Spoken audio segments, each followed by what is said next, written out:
তাহলে আমরা খাবো কি? আজ 17 বছর আমাদের চ্যানেলকে তারা হলে পুকুর কাটিয়ে তারা পুকুর করে দিয়েছে, আমাদের চ্যানেল বন্ধ করে 400 একর জমি, বুঝলেন? সেই সম্পত্তি সব মাঠ ডোবা, অনেকের বাড়িতেও পানি উঠে গেছে। কিন্তু আমরা যদি এই মাঠের কোনো ফোন খালন না হয়, আমরা খাওয়া পানি মরে যাবো। আমাদের বোধহয় হাজার হাজার লোকের আমাদের হাত মুখে উঠবে না।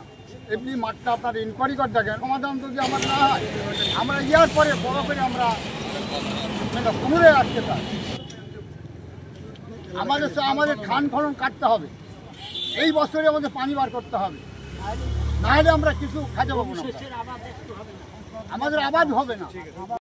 আমাদের যে জন্য এখানে আসা সেটা হচ্ছে আমাদের তেরাইল, মোহাম্মদপুর, 16 টাকা, এই 3 গ্রামের মাঠ। ওখানে এই মাঠে জলাবদ্ধতা ইতিপূর্বে হয়েছে, ইতিপূর্বে আমরা জানাইছি প্রশাসনকে, মানববন্ধনও হয়েছে, সেটা ওখানে মাঠের ওখানে গ্রামে।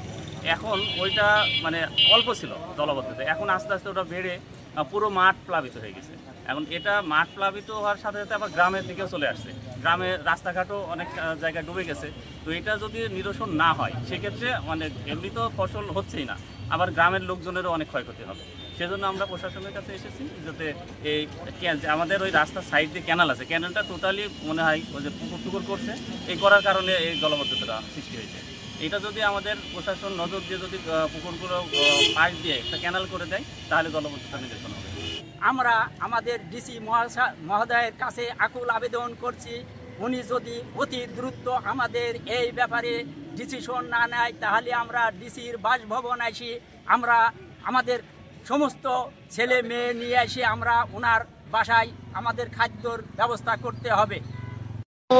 16 বছর খোকন এমপি, সদর বিশেষ আরও নেতাবর্গ ছিল, তাদের বলেছিলাম যে আমাদের এই বিলটা কেটে দিলে, এই ক্যানালটা কেটে দিলে আমাদের পানি বাড়ি গেলে এই মাঠে হাজার হাজার বিঘি জমি ধানের আবাদ হয়, সে ধান সব ডুবে যায় এবং চাষিদের বিশাল ক্ষতি হয়।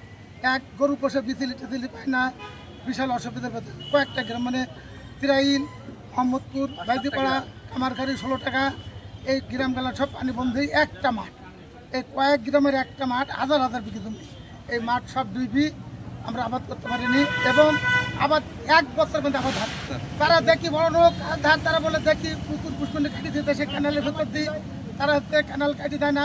এই আমরা ঘুরি, এই গাং নিয়ে আসি, এই মানববন্ধন করি, আবার এই সাংবাদিক যায়, এই বলে আমরা 9 রাশাই হয়ে থাকি। আমাদের এই জন্য কেউ আমাদের উদ্যোগ নেন, আপনাদের মেহেরপুরে আসছি, আমাদের ডিসির কাছে আমরা বাধ্য হই। এই ডিসি সাহেবের কাছে অনুরোধ করে বলছি, আমাদের খালটা কাটার ব্যবস্থা করে দিলে আমরা শান্তি পাবো।